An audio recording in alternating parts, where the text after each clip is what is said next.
अखण्डमण्डलाकारम् व्याप्तमेन चराचरम् तत्पदं दर्शितं येन तस्मै श्रीगुरुवे नमः।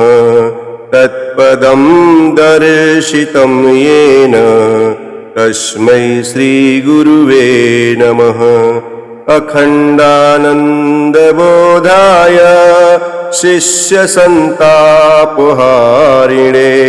सच्चिदानन्दरूपाय तस्मै श्रीगुरुवे नमः। सच्चिदानन्दरूपाय तस्मै श्रीगुरुवे नमः।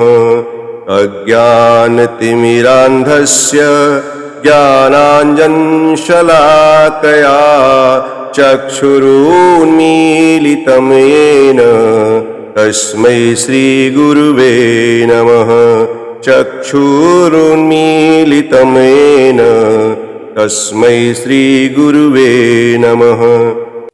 गुरुर्ब्रह्मा गुरुर्विष्णु गुरुर्देवो महेश्वरः गुरुः साक्षात् परब्रह्म तस्मै श्रीगुरुवे नमः।